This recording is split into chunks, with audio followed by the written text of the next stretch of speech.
ஏஐன்னு சொன்ன உடனே ரொம்ப பேர் பயப்படுறாங்க. ஏஐ இந்த உலகத்தை டிஸ்ட்ராய் பண்ணிடும், மனுஷங்களோட ஜாப்ஸ் எல்லாம் போயிடும், ரோபோட்ஸ் எல்லாத்தையுமே கண்ட்ரோல் எடுத்துடும்னு சொல்லி நிறைய பேர் பேசுறாங்க. ஆனா ரியலா ஏஐ எவ்வளோ டேஞ்சரஸ்? இப்போ வர காட்டியுமே ஏஐ நமக்கு டேஞ்சரா இருக்கா, இல்லைனா நாம தான் ஓவரா பயப்படுறோமா? இந்த வீடியோவில் நான் ஃபுல்லாக அதை பற்றி தான் கிளியர் எக்ஸ்பிளனேஷன் பண்ண போகிறேன்.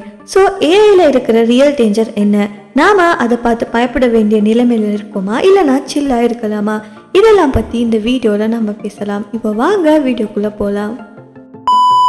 Hello viewers, welcome back to மாஸ் டெம் ரிவ்யூ. ஃபர்ஸ்ட்டாக சொல்லணும்னா ஏஐனா நமக்கு புரியணும். ஏஐனா ஆர்டிஃபிஷியல் இன்டெலிஜென்ஸ். சிம்பிளாக சொல்லணும்னா நம்ம பிரெயின் மாதிரி யோசிக்கக்கூடிய ஒரு கம்ப்யூட்டர் சிஸ்டம். நம்ம பிரெயின் பேசிக்கலி என்ன பண்ணும்? டிசிஷன் எடுக்கும், ப்ராப்ளம்ஸை சால்வ் பண்ணும், பேட்டர்ன்ஸை ரெக்கக்னைஸ் பண்ணும். இது எல்லாத்தையுமே ஒரு கம்ப்யூட்டரில் பண்ணுறதுக்கு ட்ரை பண்ணுறது தான் ஏஐன்னு சொல்லப்படுது. நம்ம டெய்லி லைஃப்பில் ஏஐ நிறைய இடங்கள்ல இருக்குது. ஃபோனில் ஓப்பன் பண்ணுற ஃபேஸ் அன்லாக், சிரி, அலெக்ஸா மாதிரி வாய்ஸ் அசிஸ்டன்ட், இன்ஸ்டாகிராம் ஃபில்டர், யூடியூப்பில் நம்ம ஃபேவரட் வீடியோஸை ரெக்கமெண்ட் பண்ணுறதும் ஏஐ தான்.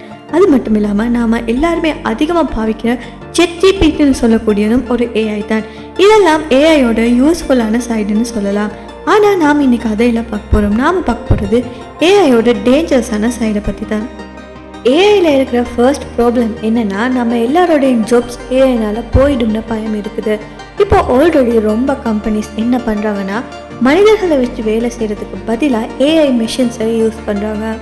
செக்டரில் இருக்கக்கூடிய வேலையாட்கள், டெலிவரி ஜாப், கால் சென்டரில் பேசுகிற மாதிரி ஜாப்ஸ், இது எல்லாமே ஏஐ அண்ட் ரோபோட்ஸ் தான் ரீப்ளேஸ் பண்ணியிருக்காங்க.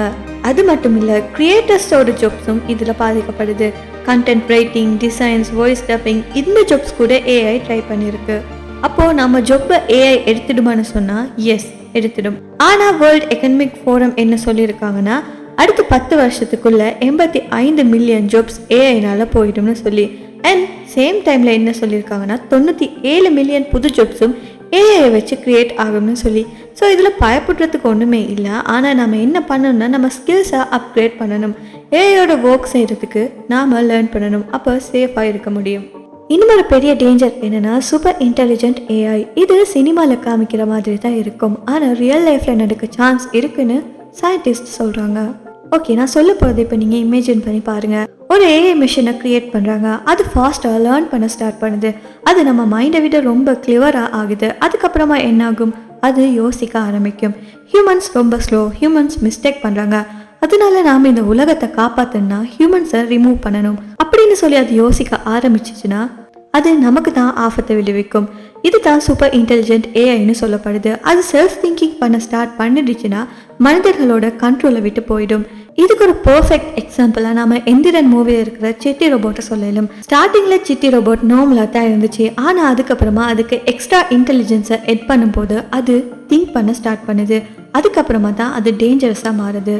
அது மட்டும் இல்லை, எலன் மாஸ்க், ஸ்டெஃபான் ஹாக்கிங், இவங்க எல்லாம் என்ன சொல்கிறாங்கன்னா, ஏஐ ஃபுல்லாக கண்ட்ரோலை எடுத்துச்சுன்னா நம்ம லைஃபே டேஞ்சருக்கு வரலாம்னு சொல்லி. அதுதான் இப்போயே கவர்மெண்ட் எல்லாம் என்ன சொல்கிறாங்கன்னா, ஏஐக்கு ரூல்ஸ் அண்ட் ரெகுலேஷனை ஸ்ட்ராங்காக போட வேண்டியது வரும்னு சொல்லி. ஏன்னா அது ஒரு தடவை ஓவர் ஸ்மார்ட் ஆகிடுச்சுன்னா அதுக்கப்புறமா யாராலுமே ஸ்டாப் பண்ண முடியாது. இப்போ இருக்கிற ஏஐயோட மோஸ்ட் டேஞ்சரஸான விஷயம் என்னென்னா, அது ஃபேக்கான விஷயங்களை க்ரியேட் பண்ணுது. ஃபேக் ஃபோட்டோ க்ரியேட் பண்ண முடியும். உங்கள் ஃபேஸை வச்சு வேறு யார் கூட சரி எடிட் பண்ண முடியும். ஃபேக் வாய்ஸை கூட ஏஐயில் ஜெனரேட் பண்ண முடியுமா இருக்குது. நாம் பேசுகிற மாதிரியே சவுண்டை அது க்ரியேட் பண்ணுது. அதை விட ஸ்கேரியான பார்ட் என்னென்னா, ஃபேக் வீடியோவை க்ரியேட் பண்ணிடும். ஒரு பர்சன் பேசுகிற மாதிரியெல்லாம் க்ரியேட் பண்ணும். அது பார்க்குறதுக்கும் ரொம்பவே ரியலாக இருக்கும். இதுதான் ஏஐயோட டார்க் சைடுன்னு சொல்லலாம். வெளியிலேருந்து பார்க்கும்போது நல்லா தான் இருக்கும், ஆனால் அது உண்மையே மாற்றிடும். ஏஐ ரொம்ப பவர்ஃபுல்லாக இருந்தாலும் அதை பிழையாக யூஸ் பண்ணினா நல்ல விஷயத்தை கூட பிழையாக மாற்றிடும். ஓகே, இப்போ ஃபைனலாக சொல்லணும்னா, ஏஐனா டோட்டலாக ஒரு கெட்ட விஷயம்னு சொல்ல முடியாது. ஏஐனது ஒரு கத்தி மாதிரின்னு சொல்லலாம். நல்ல விதமாக யூஸ் பண்ணோம்னா ஹெல்ப்ஃபுல்லாக இருக்கும். தவறான விதமாக யூஸ் பண்ணோம்னா டேஞ்சரஸாக மாறும். டாக்டர்ஸ் ஏஐ வச்சு தான் ஃபாஸ்ட்டாக டிசீஸ் எல்லாம் டிடெக்ட் பண்ணுறாங்க. ஸ்டூடெண்ட்ஸ் ஏஐ வச்சு தான் எக்ஸாமுக்கு ப்ரிப்பேர் பண்ணுறாங்க. பட் அதே ஏஐ ஒரு தவறான பர்சனோட கையில் போனால் அது டேஞ்சரஸான வெப்பனாக மாறிடும். ஸோ நாம் என்ன பண்ணணும்? ஃபர்ஸ்ட் ஏஐ பற்றி தெரிஞ்சுக்கணும். நெக்ஸ்ட் நம்ம ஸ்கில்லை அப்கிரேட் பண்ணணும்.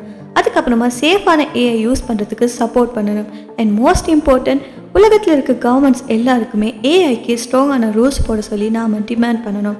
பிகாஸ் ஏஐயை கண்ட்ரோல் பண்ணுறது இம்பார்ட்டண்ட்டான ஒரு விஷயம். ஸோ உங்களுக்கு இந்த வீடியோ யூஸ்ஃபுல்லாக இருந்துச்சுன்னா மறக்காம இந்த வீடியோ லைக் பண்ணி உங்கள் ஃப்ரெண்ட்ஸ் கூட ஷேர் பண்ணுங்கள். அது மட்டும் இல்லாமல் நம்ம சேனலை சப்ஸ்கிரைப் பண்ணி பக்கத்தில் இருக்க பெல் ஐக்கனையும் கிளிக் பண்ணிக்கோங்க. இன்னும் ஒரு இன்ட்ரெஸ்டிங்கான வீடியோவில் நான் உங்களை சந்திக்கிறேன். Until then, stay curious, stay safe.